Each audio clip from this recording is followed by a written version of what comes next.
로마서 5장 13절 죄가 율법이 있기 전에도 세상에 있었으나 율법이 없었을 때에는 죄를 죄로 여기지 아니하였느니라.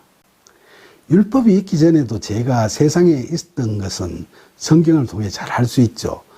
아담과 하와가 선악과를 먹어버린 사건, 가인이 아우 아벨을 죽인 사건, 노아 당시 사람들이 너무나 죄가 많아서 홍수로 심판받은 사건, 하나님처럼 높아지려고 탑을 쌓다가 온 지면에 흩어져 버린 바벨탑 사건, 음란한 소돔과 고모라를 멸망시킨 사건 같은 이런 여러 사례들을 보면 율법이 있기 전에도 죄는 분명히 있었죠. 이처럼 죄는 인간의 전 역사에서 보편적으로 있어 왔던 겁니다. 그리고 우리 역사에서 고조선의 8조 금법이 있었듯이 각 사회 공동체마다 나름대로의 규율이 있어서 일탈 행위에 대해서는 사회적으로도 제재를 가해왔죠. 하지만 당시의 규율은 현대의 법처럼 다양하고 정치하지는 못했죠. 그러나 본절 후반에서 바울은 율법이 없었을 때에는 죄를 죄로 여기지 아니하였다고 이야기하죠. 율법이 있기 전에는 사람들이 불경건이나 불의와 같은 죄를 짓게 되면 이것이 하나님께 죄를 짓는 일이라는 뚜렷한 죄의식이 없었고, 또한 그 죄로 말미암아 하나님과의 영적, 인격적 관계가 단절되고 하나님과 원수되는 관계로 이르게 된다는 사실에 대해서도 분명한 인식이 없었다는 거죠.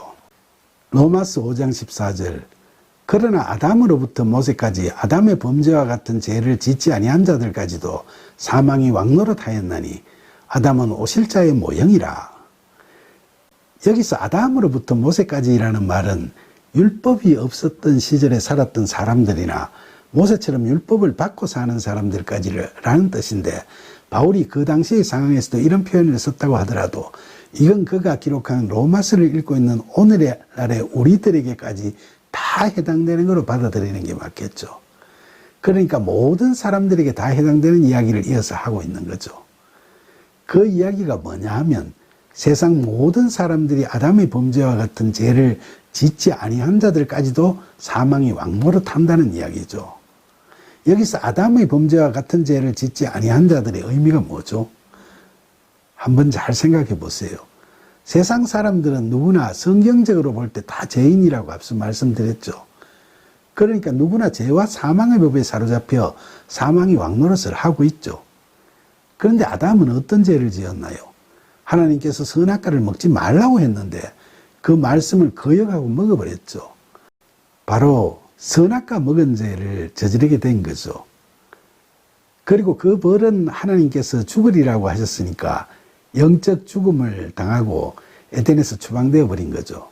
그런데 그 후에 사람들은 상징적으로는 선악과를 먹는 죄를 저지르게 되지만 구체적으로는 선악과를 먹은 죄와는 달리 십계명에서 이야기하는 다른 신을 섬기고 우상을 만들고 숭배하는 죄, 하나님의 이름을 망령되게 부르는 죄, 안식일을 지키지 않는 죄, 살인죄, 간음죄, 부모 불경경죄, 도둑질한 죄, 이웃의 거짓 증거한 죄, 그리고 이웃 집을 탐내는 죄 같은 죄를 포함해서 다양한 죄를 범하고 있죠.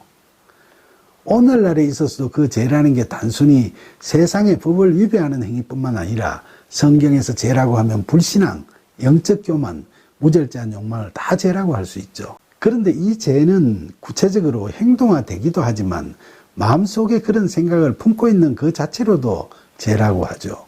다른 여인을 보고 마음에 음심을 품으면 간음죄가 되듯이 말이죠.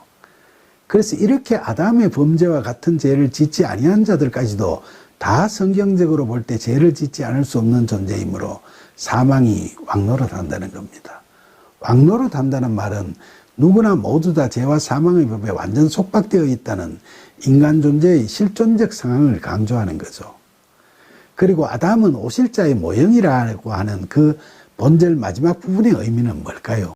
이건 원죄를 이야기하는 건 아닙니다. 지금까지 보시다시피 아담은 하나님께서 지으신 첫 인간이죠. 그리고 그는 죄를 짓고 에덴에서 추방되어 죄와 사망의 법에 속박되어 살게 됐죠. 그런데 그 후에 사람들도 모두 다 죄와 사망의 법에서 자유로울 수 없는 삶을 살아갔고 지금도 그렇게 살아가고 있죠. 그러니까 아담은 죄된 우리 인간들을 대표한다는 그런 의미가 있죠. 그런데 바울이 이야기하는 오실자, 즉 예수 그리스도는 어떤 분이시죠?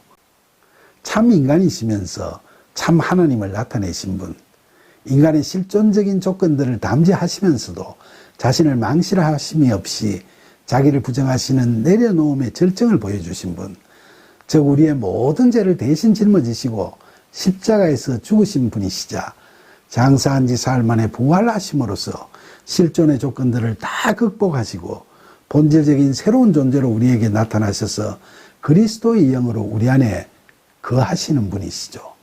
그래서 예수님의 그 믿음을 통하여 우리가 그리스도 안에 거하면서 성령의 도우심으로 새로운 피조물로 거듭나게 되는 거죠. 이처럼 새로운 존재라는 의미에서 예수님은 하나님께 우리를 대표하시는 분이시죠. 그런데 아담은 죄인된 우리를 대표하니까 이런 대표성이라는 점에서 그는 오실자의 모형 또는 예표가 된다는 겁니다.